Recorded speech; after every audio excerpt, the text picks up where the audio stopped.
they got their first close look at his injuries. Got caught in there. He just tore off the skin. Can I see it? Can you not do that? I'll pull back a little bit and see it just. Then they pressed him harder about his whereabouts around the time his mother was killed. So today, let's go back to today. So today you say you got him on 10? Yeah, about 10.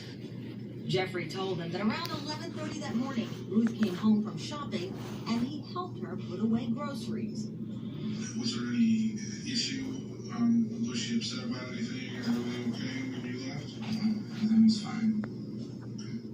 Then, before he clocked in at the orchard and around the time Ruth was murdered, he said he transplanted some lilac bushes at a neighbor's house where he regularly did yard work. What kind of work did you do for her today? Today I just went over and transplanted some lilacs for her. Well, we've found that there was no indication he was at the lady's house where he was doing the lawn work. There were neighbors out working.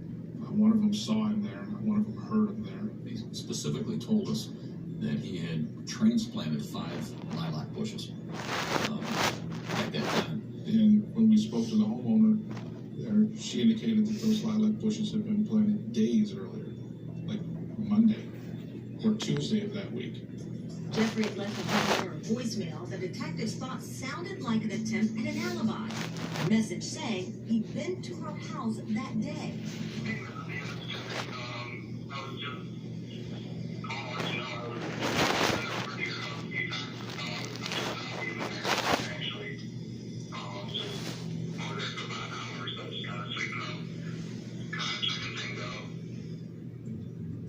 The detectives decided to use the same strategy on Jeffrey that they'd used with his father, watching how he'd react when confronted with the news that Ruth did not, in fact, kill herself. Your mom was murdered. Someone killed her. He kind of put his hand up over his head, kind of faked crying. How do you know he was faking? No redness, no watery eyes, no tears. There was no sign of real emotion. But people handle grief and stress in many ways, right? Absolutely. But if I tell you that your mother was just murdered, are you going to ask me a question? Are you going to ask me how, why, who? You're going to ask us anything. Not one question about anything. On October 11th, 2011, police arrest Jeffrey Pine and work and take him away in cuffs.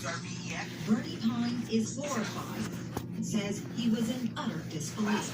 Did you ever ask for opinion? Yes, I did. Jeffrey and I had the talk. I looked at him and I said, Jeffrey, did something happen here that I need to know about? And he looked at me and he said, no, Dad. He said, I could never see him.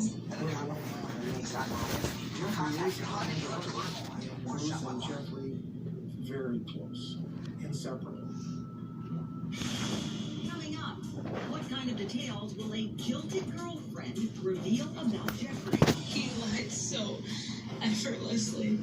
He had a whole elaborate story to cover his tracks.